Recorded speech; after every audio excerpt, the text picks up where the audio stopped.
Hello students, I welcome you to the Commerce stream subject Business Studies. In this video, we will be discussing about the syllabus of class 11th Business Studies subject, session 2021-2022. The meaning of commerce. First of all, the meaning of commerce is buying and selling of goods and services. किसी भी चीज़ को खरीदना या बेचना क्या है? Commerce. और commerce stream में हम क्या स्टडी करने वाले हैं? Business studies. बिजनेस का मतलब क्या होता है? Trade. Trade means exchange of goods and services from producers to consumers. We will start this video with a quotation. Education is the most powerful weapon which you can use to change the world. This quotation is given by Nelson Mandela. Education ही वह powerful शस्त्र है जिसके through हम world को change कर सकते हैं. कैसे? एजुकेशन के थ्रू हमें सही इन्फॉर्मेशन मिलती है, हमारे माइंड को. सही इन्फॉर्मेशन के थ्रू हम अपनी लाइफ में सही डिसीजंस ले पाते हैं, हम अपने आप को चेंज कर पाते हैं. हम अपने डिसीजंस के थ्रू हमारे इन्वायरमेंट में जो भी हम एक्टिविटीज़ करते हैं, जो भी हम एक्शंस करते हैं, जो भी चीज़ें करते हैं वो चेंज होती है और उससे वर्ल्ड चेंज होता है. तो एजुकेशन वो पावरफुल वेपन है जिसके थ्रू हम वर्ल्ड को चेंज कर सकते हैं. इसलिए एजुकेट होना बहुत इम्पॉर्टेंट है. अब बिजनेस स्टडीज़ में हम क्या करते हैं, इन पिक्चर्स के थ्रू हम समझते हैं. बिजनेस के अंदर हम एडवर्टाइजमेंट करते हैं, वेबसाइट्स क्रिएट करते हैं. आजकल डिजिटल बिजनेस में मार्केटिंग करते हैं, पब्लिसिटी करते हैं. आप देख सकते हैं जैसे पिक्चर में एक चार्ट बना रखा है, उसमें बिजनेस है. स्टैटिस्टिक्स का भी यूज़ है, बार ग्राफ बनाए हुए हैं. मनी का यूज़ होता है. बिजनेस हम बहुत सारे सेक्टर्स में करते हैं अलग अलग. इस डायग्राम के थ्रू हमें दिख रहा है. आजकल हम डिजिटली भी बिज़नेस कर रहे हैं, इसलिए लैपटॉप शो कर रखा है यहाँ पर पिक्चर में. अब यहाँ पर दो पर्सन्स खड़े हैं. वो बिज़नेस के लिए उनको अपने माइंड में कितनी सारी चीज़ें रख कर बिज़नेस करना पड़ रहा है. मतलब बिज़नेस एक कॉम्प्लेक्स एक्टिविटी, एक डिफ़िकल्ट टास्क है. आज के एनवायरनमेंट में हमें बिज़नेस करना है तो उसके पहले हमें उसकी स्टडी करनी पड़ेगी, बहुत सारे चीज़ों की एनालिसिस करना पड़ेगा, मैथ्स लगेगा उसमें. हम किस तरह का बिज़नेस करना चाहते हैं, हमारी सोशल रिस्पॉन्सिबिलिटी क्या है, क्या साइंस है उसमें, क्या स्टैटिस्टिक्स है, कैसे हमें कस्टमर्स तक अपना प्रोडक्ट पहुंचाना है. ये सारी चीज़ें हम अपने माइंड में रख कर बिज़नेस करना पड़ेगा. तो ये डायग्राम में सारी चीज़ें हमें क्लियरली दिख रही है. सही टाइमिंग से करना पड़ेगा, क्रिएटिविटी चाहिए बिज़नेस करने के लिए. देखिए, आपको बार ग्राफ के थ्रू आपका परफॉर्मेंस चेक करना पड़ेगा, आपके बिज़नेस में प्रॉफिट कितना हो रहा है वो चेक करना पड़ेगा. आपको कंप्यूटर्स से अपडेटेड रहना पड़ेगा, टेक्नोलॉजी का यूज़ करना पड़ेगा, इंटरनेट का यूज़ करना पड़ेगा आज के टाइम पर बिज़नेस करने के लिए. स्टैटिस्टिक्स का यूज़ है, मनी को किस तरह से यूज़ करना है, शेयर मार्केट में क्या चल रहा है, क्या क्या नए नए आइडियाज़ आ रहे हैं, टीम वर्क चाहिए बिज़नेस करने के लिए, सभी चीज़ें. तो कॉमर्स स्ट्रीम में हम क्या स्टडी कर रहे हैं? Business studies. अब सबसे पहले रेफरेंस बुक्स की बात की जाती है. तो 11th में आपके पास बिज़नेस स्टडीज़ की NCERT तो होनी चाहिए और उसके साथ आप रेफरेंस के लिए VK ओरी, पूनम गांधी की वो बुक लेंगे. आई थिंक दैट VK ओरी इज़ बेस्ट रेफरेंस बुक.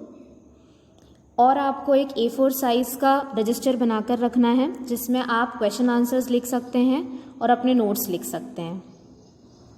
तो ये दो रेफरेंस बुक हैं. बिज़नेस स्टडीज़ को हम बुक के थ्रू पढ़ेंगे, कॉन्सेप्ट्स को समझेंगे और आपको याद क्या करना है, आपको सब पॉइंट्स लर्न करने हैं. क्वेश्चन आंसर्स में भी आप सब पॉइंट्स लर्न करें सबसे पहले, उसके बाद उसके अंदर का जो मैटर है वो आप समझकर अपने अंडरस्टैंडिंग से लिख सकते हैं.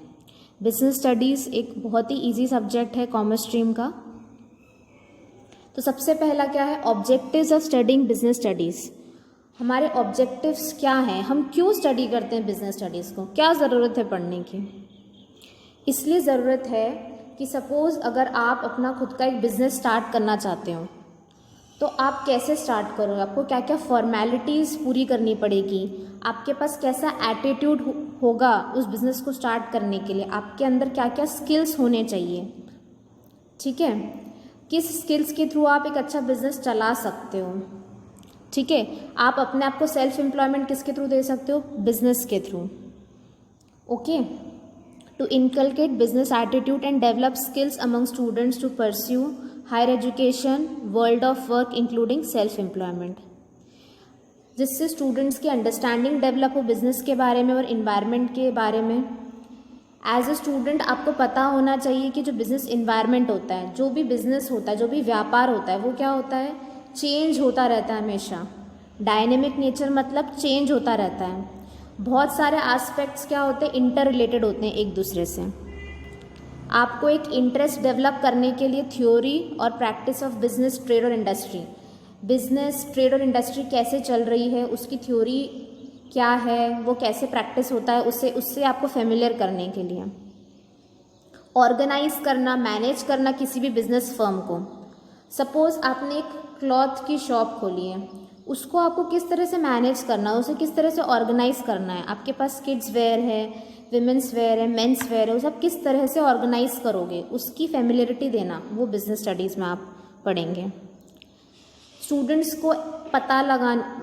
को पता होना चाहिए इकोनॉमिक और सोशल सिग्निफिकेंस बिजनेस का, सोसाइटी के लिए बिजनेस को क्या करना है, और अगर बिजनेस सोसाइटी के लिए कुछ करेगा तो उसको रिटर्न में क्या बेनिफिट मिलेंगे, ये हम स्टडी करेंगे।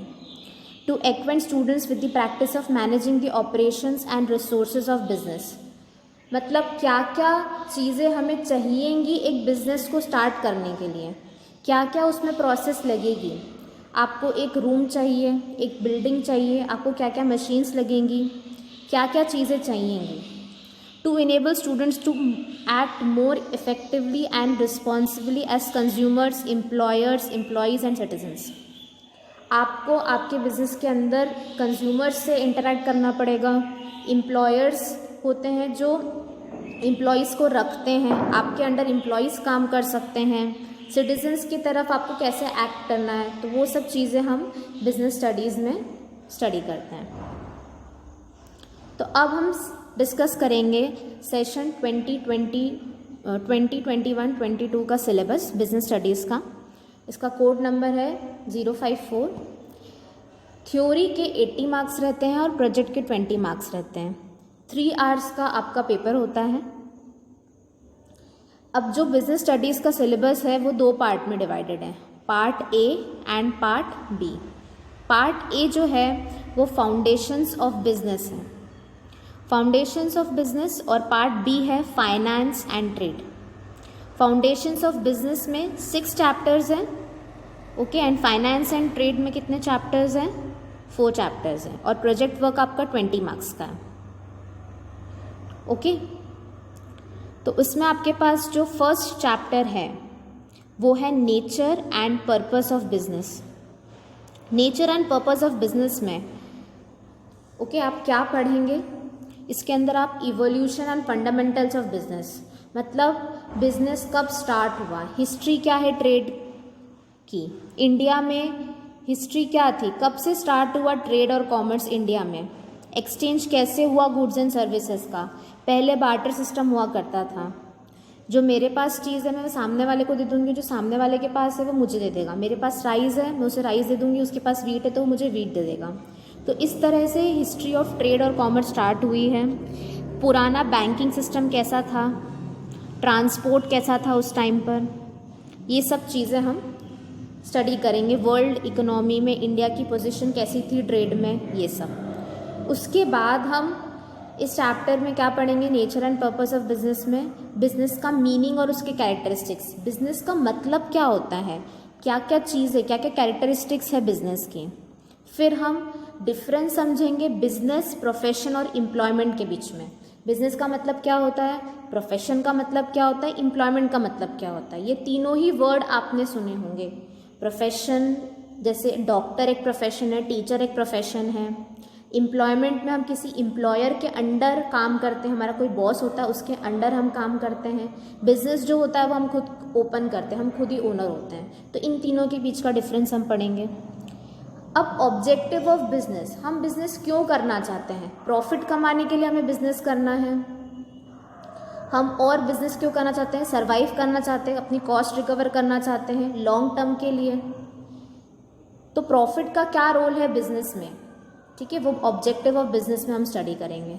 फिर क्लासिफिकेशन ऑफ बिजनेस एक्टिविटी, जो बिजनेस एक्टिविटी है उसे 2 कैटेगरीज में क्लासिफाई किया गया है, इंडस्ट्री एंड कॉमर्स। तो इंडस्ट्री क्या होता है, कितने टाइप की इंडस्ट्री होती है?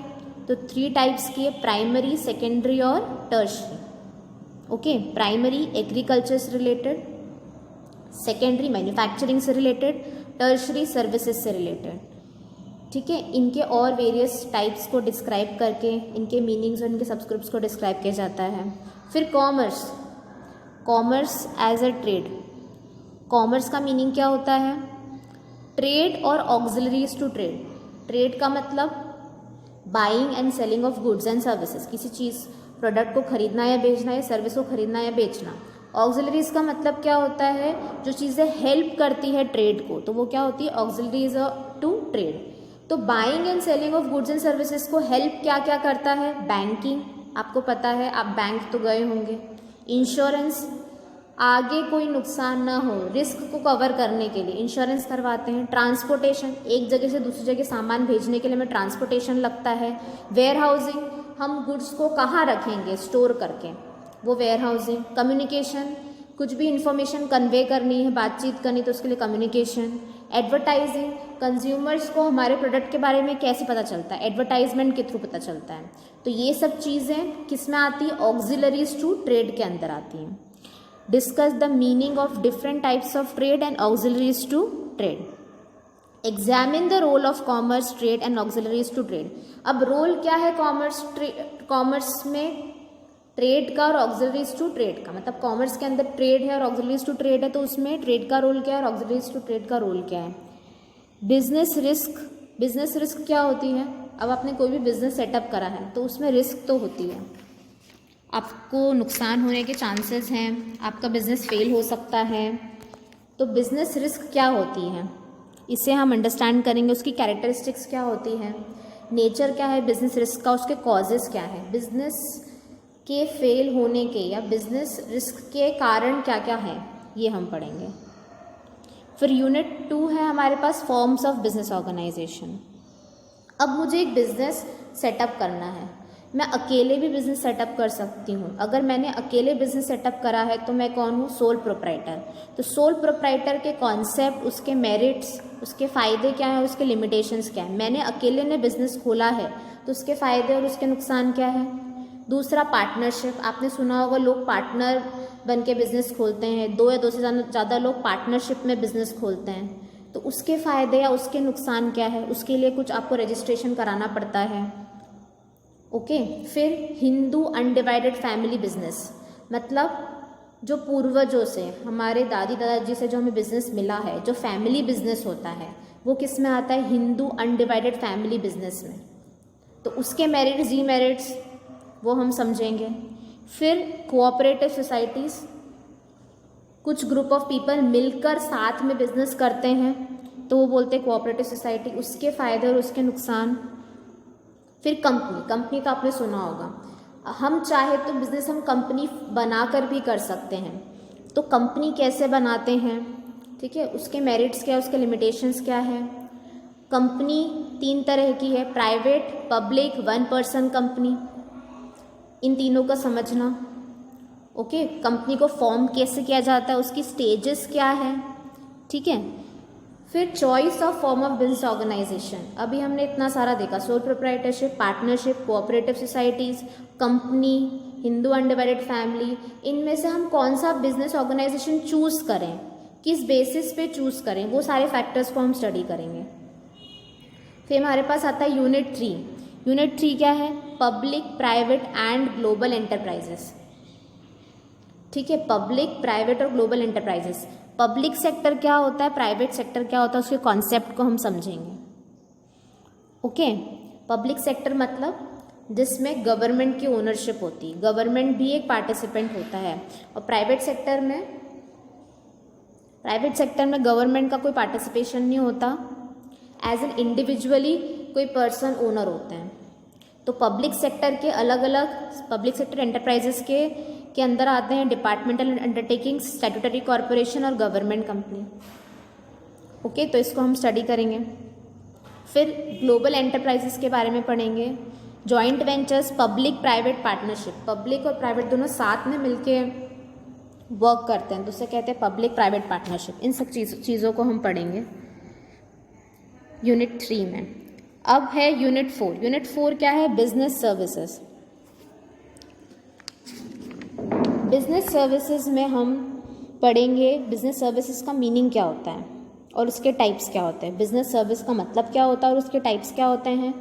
आपने बैंकिंग सेक्टर के बारे में तो सुना होगा, बैंक के बारे में सुना होगा। तो बैंक में कितने टाइप्स के अकाउंट होते हैं, जैसे savings, current, recurring, fix deposit, multiple option deposit account, ये क्या होते हैं, इनका मीनिंग, इनको अंडरस्टैंड करेंगे। अब बैंक कौन सी सर्विसेज प्रोवाइड करते हैं आपको। Bank draft, bank overdraft, cash credit, e banking, कितने तरह की डिजिटल पेमेंट्स हैं, वो सब हम पढ़ेंगे। फिर हम समझेंगे इंश्योरेंस को। इंश्योरेंस क्या होता है, उसके प्रिंसिपल्स क्या हैं। लाइफ का इंश्योरेंस होता है हमारे जीवन का, हमारी हेल्थ का, कोई डिजीज़ का। ओके, कोरोना जो एक डिजीज़ आई है, जो एक प्रॉब्लम आई है, उसके लिए भी इंश्योरेंस होता है। मरीन इंश्योरेंस का मतलब क्या होता है, अगर हम शिप के थ्रू गुड्स भेज रहे हैं एक जगह से दूसरी जगह या फिर एक कंट्री से दूसरी कंट्री में, तो वहाँ पर क्या होता है, मराइन इंश्योरेंस होता है।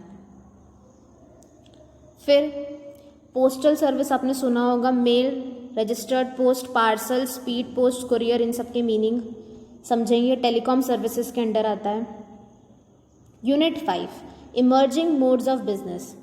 अब आज के समय कौन सा बिजनेस आ गया है और अभी सबसे ज़्यादा कौन सा बिजनेस चल रहा है? ई बिजनेस, इलेक्ट्रॉनिक बिजनेस ही चल रहा है सब जगह। इतनी स्पीड से चल रहा है, बहुत स्पीड से। तो ई बिज़नेस का कॉन्सेप्ट क्या है, उसके स्कोप क्या है, उसके बेनिफिट्स क्या हैं और ट्रेडिशनल बिजनेस से ई बिज़नेस के बीच में क्या डिफरेंस है। ओके, फिर हम पढ़ेंगे business process outsourcing. Business process outsourcing का मतलब कोई भी ऑर्गेनाइजेशन है वो सारे काम नहीं कर सकती, तो वो अपने कम इम्पॉर्टेंट काम किसी और को दे देती है। ठीक है, किसी और कंपनी को करने को दे देती है, तो उसे बोलते हैं बिजनेस प्रोसेस आउटसोर्सिंग। जैसे आपकी मदर है, वो घर का सारा काम नहीं कर सकती अच्छे से, तो वो अपना कम इम्पॉर्टेंट काम, जैसे हाउस की क्लीनिंग है, वो किसी मेड को दे देती करने के लिए। वैसे ही बिजनेसेस में जो बड़ी बड़ी ऑर्गेनाइजेशंस हैं, वो अपने अकाउंटिंग का काम किसी और कंपनी को दे देंगे या वो अपने कस्टमर केयर का काम किसी और कंपनी को दे देंगे, तो उसे क्या कहते हैं, बिजनेस प्रोसेस आउटसोर्सिंग। तो उसके कॉन्सेप्ट को और उसके नीड को हम समझेंगे। फिर यूनिट 6 में हम क्या पढ़ेंगे, social responsibility of business and business ethics. हम बिजनेस चला रहे हैं तो हम बिजनेस कहाँ चला रहे हैं, सोसाइटी में। सोसाइटी के लोगों को ही हम गुड्स बेच रहे हैं और उनसे हम मनी अर्न कर रहे हैं, तो हमारी ये रिस्पॉन्सिबिलिटी है कि हम सोसाइटी के लिए भी कुछ करें। तो रिस्पॉन्सिबिलिटी क्या है किसी बिजनेस ओनर की, उसके कंज्यूमर्स के प्रति, उसकी एम्प्लॉयज़ के प्रति, गवर्नमेंट के प्रति या कम्युनिटी के प्रति, तो वो सब किस में आएगा, सोशल रिस्पॉन्सिबिलिटी के अंदर आएगा। बिजनेस किस तरह से इन्वायरमेंट को प्रोटेक्ट कर सकता है, वो आएगा सोशल रिस्पॉन्सिबिलिटी के अंदर। ओके, फिर हम पढ़ेंगे बिजनेस एथिक्स। बिजनेस एथिक्स का कॉन्सेप्ट क्या है और उसके अंदर क्या क्या एलिमेंट्स आते हैं। आज के टाइम पर सोशल रिस्पॉन्सिबिलिटी ऑफ बिजनेस बहुत ही इम्पॉर्टेंट चीज़ है। अब पार्ट बी पर आते हैं। पार्ट बी में क्या है, finance and trade. Part B में यूनिट 7 में हम पढ़ेंगे सोर्सेज ऑफ बिजनेस फाइनेंस।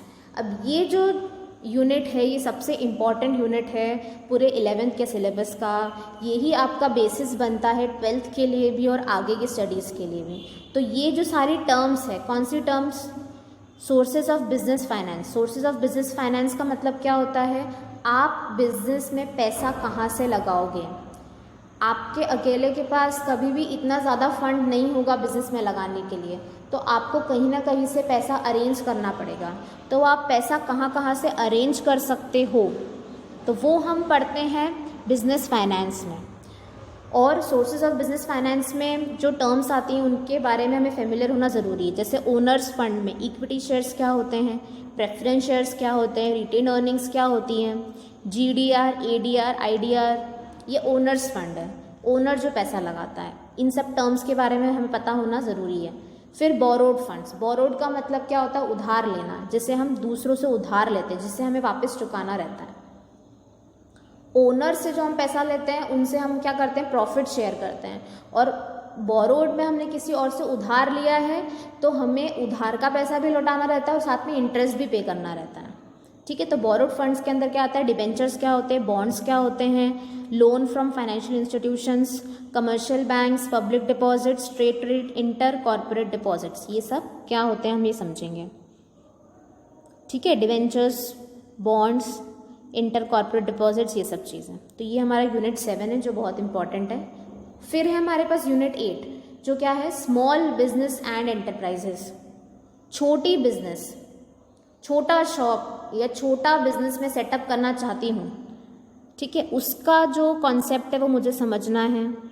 ठीक है, उसकी प्रोसेस क्या है, स्टार्टअप इंडिया स्कीम के बारे में, वेज टू फंड स्टार्टअप, किस तरह से पैसा लगाया जा सकता है स्टार्टअप में, intellectual property rights and entrepreneurship, small scale enterprise as defined by MSMED, micro small medium enterprise development act. Government बहुत हेल्प करना चाहती है स्मॉल बिजनेसेस को भी। रोल क्या है स्मॉल बिजनेस का इंडिया के डेवलपमेंट में, और रोल क्या है स्मॉल बिजनेस का इंडिया के रूरल डेवलपमेंट में, ये सारी चीज़ें हम पढ़ेंगे स्मॉल बिजनेस एंड एंटरप्राइजेस का। गवर्नमेंट की क्या क्या योजनाएं या गवर्नमेंट की क्या क्या स्कीम्स है और कौन सी एजेंसीज हैं जो हेल्प करती हैं इन स्मॉल स्केल इंडस्ट्रीज़ को, जैसे national small industries corporation, district industrial centre. ठीक है, ये स्पेशली हेल्प करती है रूरल और बैकवर्ड एरियाज़ में स्मॉल इंडस्ट्रीज़ को, स्मॉल एंटरप्राइजेस को। अब आता है यूनिट 9, और यूनिट 9 जो है वो है इंटरनल ट्रेड। इंटरनल ट्रेड जो है उसका मतलब क्या होता है, एक कंट्री के अंदर ही, एक स्टेट से दूसरे स्टेट में हम कुछ सेलिंग या परचेजिंग कर रहे हैं, एक कंट्री के अंदर ही खरीदना और बेचना हो रहा है, वो क्या होगा, इंटरनल ट्रेड। इंटरनल ट्रेड का मीनिंग क्या है, उसके टाइप्स क्या है, इंटरनल ट्रेड के अंदर होलसेलर्स, रिटेलर्स, है ना, ये कौन कौन होते हैं। ठीक है, fix shop retailers, large scale retailer जैसे डिपार्टमेंटल स्टोर्स होते हैं, चेन स्टोर्स। चेन स्टोर कैसे, जैसे बाटा है वो एक चेन स्टोर है, मतलब बाटा के जो प्रोडक्ट्स हैं, जो बाटा के स्टोर है वो जो प्रोडक्ट्स होंगे वो सेम होंगे, आप किसी भी जगह से ले लो। ठीक है, तो जैसे मैकडॉनल्ड्स है वो एक चेन स्टोर है। ओके, तो ये क्या होते हैं हम समझेंगे। फिर हम पढ़ेंगे goods and services tax, GST के बारे में आपने सुना होगा, उसका कॉन्सेप्ट और उसके फीचर्स। फिर यूनिट 10 जो हमारा लास्ट यूनिट है, उसमें हम पढ़ेंगे इंटरनेशनल ट्रेड। इंटरनेशनल ट्रेड मतलब एक कंट्री का दूसरी कंट्री के साथ ट्रेड। इंडिया का ट्रेड इंडोनेशिया के साथ, ठीक है, इंडिया का ट्रेड चाइना के साथ, तो ये क्या हो गया, इंटरनेशनल ट्रेड। उसका कॉन्सेप्ट समझेंगे, उसके बेनिफिट समझेंगे। एक्सपोर्ट ट्रेड मतलब अगर हम इंडिया से दूसरी कंट्री में गुड्स एंड सर्विसेज को सेल कर रहे हैं, बेच रहे हैं, तो वो क्या होगा, एक्सपोर्ट। ठीक है, उस एक्सपोर्ट ट्रेड का प्रोसीजर क्या होता है, उसमें उस एक्सपोर्ट ट्रेड में कौन से डॉक्यूमेंट्स लगते हैं। ठीक है, इंडेंट लगता है, letter of credit, shipping order, shipping bills, mates of receipt. Mates receipt मतलब अगर हम शिप के थ्रू भेज रहे हैं सामान तो उसका एक रिसिट या बिल जैसा होगा, वो सब चीज़ें हम पढ़ेंगे। इंपोर्ट ट्रेड में जब हम इंडोनेशिया से कोई प्रोडक्ट इंडिया के अंदर खरीद रहे हैं तो वो होगा इंपोर्ट ट्रेड। तो एक कंट्री से दूसरी, मतलब इंडिया जब दूसरी कंट्री से खरीदती है तो वो क्या होता है, इंपोर्ट करना होता है, उसका मीनिंग, उसका प्रोसीजर, उसके क्या क्या डॉक्यूमेंट्स लगते हैं, वो सब। फिर हम पढ़ेंगे WTO के बारे में। WTO वर्ल्ड ट्रेड ऑर्गेनाइजेशन, उसका मीनिंग और उसके ऑब्जेक्टिव क्या हैं। ठीक है, वर्ल्ड ट्रेड ऑर्गेनाइजेशन किस लिए बनाई जाती है, जिससे एक जो कंट्रीज़ है वो आपस में ट्रेड करती है, एक कंट्री दूसरी कंट्री के साथ ट्रेड करती है, वो ट्रेड के ईजी करने के लिए, उसकी फॉर्मेलिटीज़ को ईजी करने के लिए WTO को बनाया गया है।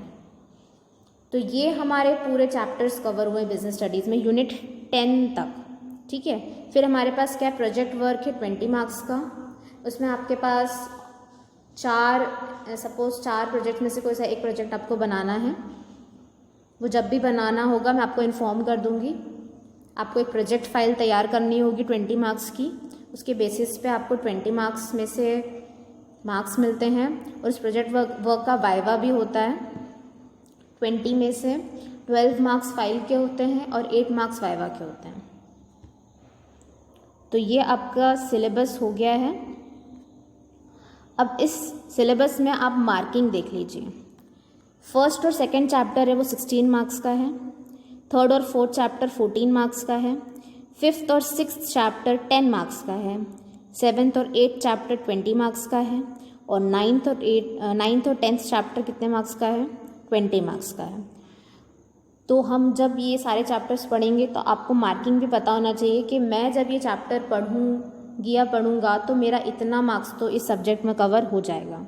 और आपको चैप्टर्स में मेन तो सब पॉइंट्स पर ध्यान रखना है, सब पॉइंट्स को लर्न करना है और कॉन्सेप्ट को समझना है और मन से लिखना है।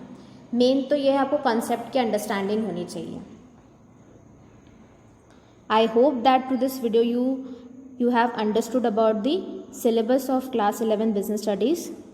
In the next session I will be taking the first chapter of business studies, that is nature and purpose of business. And nature and purpose of business में हम क्या स्टडी करेंगे? History of trade and commerce in India. Thank you.